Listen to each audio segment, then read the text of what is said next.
Assalamu alaikum to everyone and Ramadan Mubarak to everyone in India, Pakistan, everywhere, all over the world.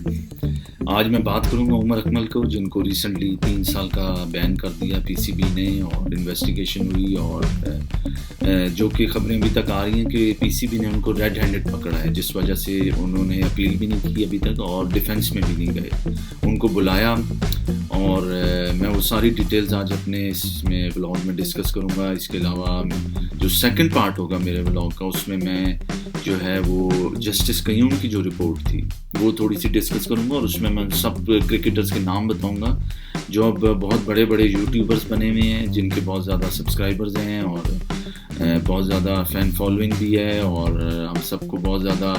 अच्छी बड़ी प्यारी प्यारी बातें करते हैं सब यूट्यूब पे बैठ के, उन सब का मैं आज बताऊंगा। और मैं जो अंडर 19 के कोच 2 दफ़ा रह चुके हैं एजाज़ अहमद, उनके बारे में भी थोड़ा सा बताऊंगा, क्योंकि एजाज़ अहमद पहले भी अंडर 19 के कोच बने और अभी दोबारा से अंडर 19 के मौजूदा कोच भी हैं। सबसे पहले मैं बात करूंगा कि उमर अकमल को जो 3 साल का बैन किया, इसमें सबसे बड़ा जो नुकसान होगा हम सबको वो है मीम इंडस्ट्री। पहले हम देखते थे कि इंस्टाग्राम, ट्विटर, फेसबुक भरा होता था मीम से उमर अकमल की, तो वो अब हमें शायद देखने को नहीं मिलेंगी। मैं वो कुछ शेयर भी करूंगा आज आप लोगों के साथ। मैं ये कहूँगा कि थोड़ी सी ज्यादती हुई है उमर अकमल के साथ। कोई कोड ऑफ कंडक्ट नहीं है पीसीबी का, कोई रूल्स और रेगुलेशन नहीं है, कोई जो है कोई कॉन्स्टिट्यूशन नहीं है। और मुझे कोई ये समझा दे कि इरफान को 1 साल का बैन क्यों किया, इरफान को भी फिर 3 साल का बैन करते, मोहम्मद इरफान का भी यही सेम क्राइम था, और फिर उमर अकमल को 3 साल का क्यों किया, या तो उन्हें भी 1 साल का करते। खैर जहाँ तक मुझे लगता है कि वो अपील करेंगे और अपील के बाद वो उनका ये जो बैन है ये रिड्यूस हो जाएगा, 1 साल का हो जाएगा।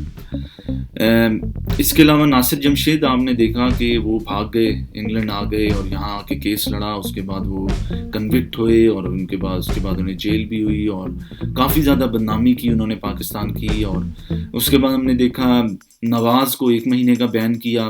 फिर शर्जील बैन हुए 2 साल के लिए, फिर खालिद लतीफ़ हुए बैन, उसके बाद आमिर का हम सबको याद है 2010 में जिस तरीके से उस वक्त के जो चेयरमैन थे एजाज भट्ट, उन्होंने मिस हैंडल किया पूरे केस को।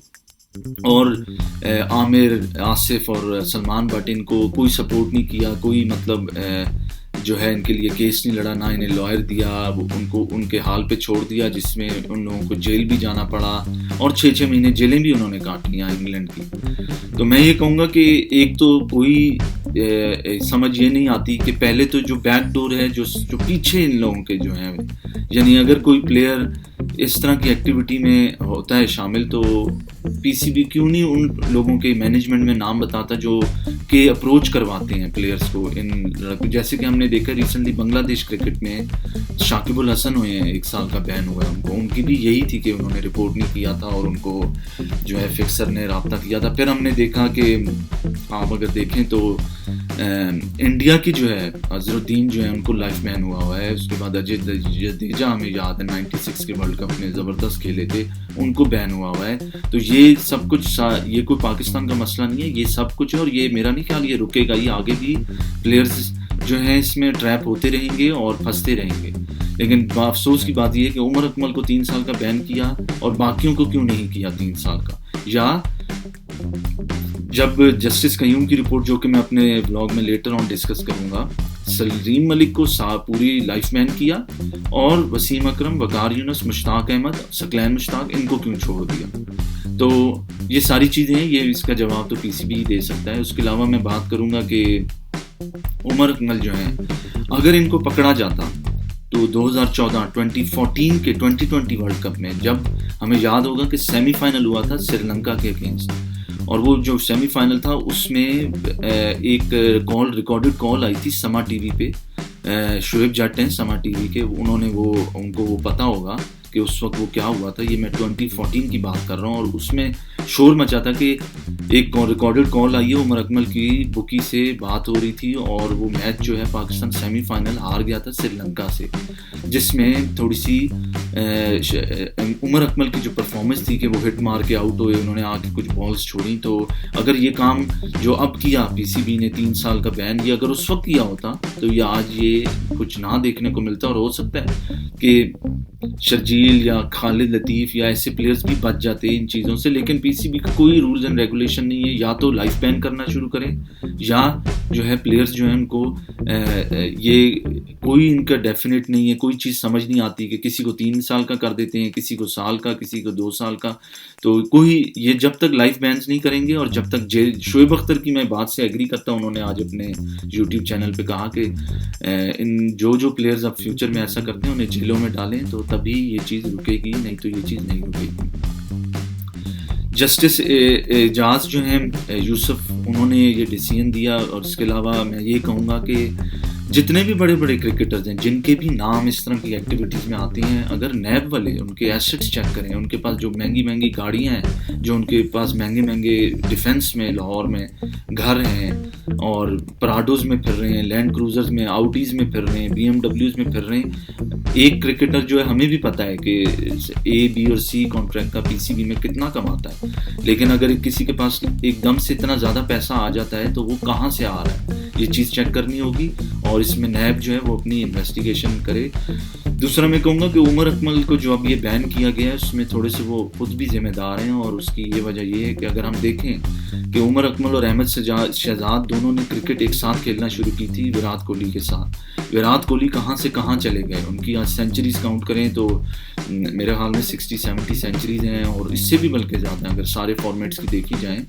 तो मैं वो अपने पुराने व्लॉग्स में वो सारे स्टैट्स उमर अकमल, अहमद शहजाद के वो शेयर कर चुका हूँ। या कोई भी ऐसे जो प्लेयर जो उनके साथ उस वक्त चले थे सवाए बाबर आजम के, सब जो है उमर अकमल जो है जिसे कह सकते हैं कि पाकिस्तान क्रिकेट की मलिका शरावत है। जिस टूर पे इनको लेके गए, कभी वो जो है पता लगा कि किसी क्लब में चले जाके डांस कर रहे हैं, कभी किसी डांसिंग पार्टी में चले गए, तो नॉन सीरियस एटीट्यूड था और उसी वजह से अब इनका करियर जो है, अगर तो ये बैन 3 साल का रहा तो ये 30 ईयर्स के हैं और इनका करियर ख़त्म होता नज़र आ रहा है। मेरा नहीं ख्याल अब ये वापस आएंगे। 300 साल में दुनिया बदल जाती है, फिटनेस के इश्यूज आ जाते हैं, और हमारे तो कल्चर है वैसे भी पीसीबी में कि जो लड़का बैन होके वापस आता है उसे हीरो बना लेते हैं। जैसे कि अब शर्जील को कोशिश की जा रही है कि वापस टीम में लेके आएँ, और वकार यूनुस से मैं एग्री करता हूँ, उन्होंने कहा है कि जब तक वो अपनी फिटनेस और परफॉर्मेंस डोमेस्टिक में नहीं देंगे वो टीम में वापस नहीं आ सकते, क्योंकि पीएसएल में उनकी कोई इंप्रेसिव परफॉर्मेंस नहीं रही। इसके अलावा मैं बात करूँगा कि जो जस्टिस कयूम रिपोर्ट है वो मैं आज आपसे डिस्कस करूँगा, और मैं उसमें उन सब के नाम बताऊँगा और थोड़ी सी डिटेल्स भी मैं बताऊँगा कि ऐसा क्या हुआ था जस्टिस कयूम की रिपोर्ट में। तो सबसे पहले तो मैं ये बताऊँगा कि जब इन्वेस्टिगेशन हुई तो 1993 और 90s में जो टेस्ट मैचेस और कुछ वनडे सीरीज़ खेली गई थी, उनकी जब इन्वेस्टिगेशन की, इसमें से 2 बंदे थे जिन्होंने कंप्लेन की थी पीसीबी को। एक थे आकिब जावेद और दूसरे थे राशिद लतीफ़। अगर हम अब देखें तो राशिद लतीफ़ और आकिब जावेद दोनों को पीसीबी अब कोई भी ऐसा जो है हम देख सकते हैं कि बड़ा ओहदा नहीं देते पीसीबी में, जबकि जितनी भी ब्लैक शीप्स थी वो अब आप देखें एजाज अहमद को अंडर 19 का कोच बनाया हुआ है, और पहले भी बनाया, अभी भी बनाया हुआ है। और एजाज अहमद का मैं आज आपको बताऊंगा कि उन्हें उस वक्त जस्टिस कयूम की जब रिपोर्ट आई थी सुप्रीम कोर्ट से और ये इन्वेस्टिगेशन हुई थी, और तो ये बेसिकली एजाज अहमद बहनोई हैं सलीम मलिक के। अगर आप लोगों को नहीं पता तो मैं बता दूं। दूसरा मैंने ये कहना था कि सलीम मलिक को जो लाइफ बैन उस वक्त किया गया, एक तो वो कैप्टन थे टीम के और उनको फाइन भी बहुत ज़्यादा किया गया। इसके अलावा वसीम अकरम का नाम आया, जाहिद फजल अगर आप लोगों को याद हो उनका नाम आया, फिर सईद अनवर का नाम आया, एजाज अहमद का मैं बता चुका हूँ, अताउर रहमान का नाम आया, सकलैन मुश्ताक का आया, और फिर जो नाम आया वो आया मुश्ताक अहमद का। तो ये वो सारे प्लेयर्स थे जिनकी उस वक्त अगर इन प्लेयर्स को बैन किए जाते या लाइफ बैन किए जाते तो ये कुछ जो आज हो रहा है पाकिस्तान क्रिकेट में ये उस वक्त ना होता।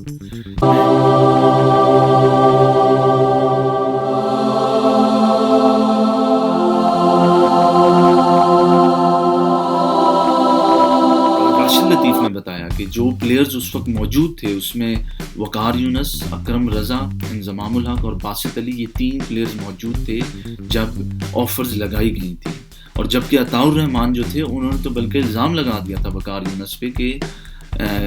मुझे जो है गाड़ी जो है वो ऑफ़र की गई है और गाड़ी के अलावा वो गाड़ी जो है वकार यूनुस ने बाद में वापस कर दी। ये सब मैंने जस्टिस क़य्यूम की रिपोर्ट में पढ़ा और मैं ये कहूँगा कि उसके बाद पीसीबी ने सिर्फ लाइफमैन सलीम मलिक को किया, 3 लाख फ़ाइन किया, 3 लाख रुपीस। इसके अलावा वसीम अकरम को 3 लाख किया और मुश्ताक अहमद को 3 लाख किया, जबकि हमें पता है कि वसीम अकरम जो हैं वो आईपीएल में कोचिंग भी कर चुके हैं, जबकि पीसीबी उनको कोई भी कोचिंग का ओहदा नहीं देता, जो कि वो भी मेरी समझ से बाहर है कि चलो अब उन्हें अगर आप लोगों ने माफ़ कर ही दिया है तो आप उन्हें कोई अच्छे कोच हैं, उन्हें बॉलिंग कोच बनाया जा सकता है, जबकि जो इनकम्पिटेंट लोग हैं उनको कोचेस बना दिया जाता है। जबकि अगर उनको माफ़ कर दिया उस टाइम तो उनको क्यों नहीं बनाते, फिर बनाएं उनको भी कोच। और सलीम मलिक को भी माफ़ कर दें, क्योंकि पिछले दिनों बड़ा शोर मचा हुआ था और सलीम मलिक ने टीवी पे आके माफ़ी भी मांगी है और तकरीबन 19 ईयर्स के बाद कि मैं जो है माफ़ी मांगता हूँ और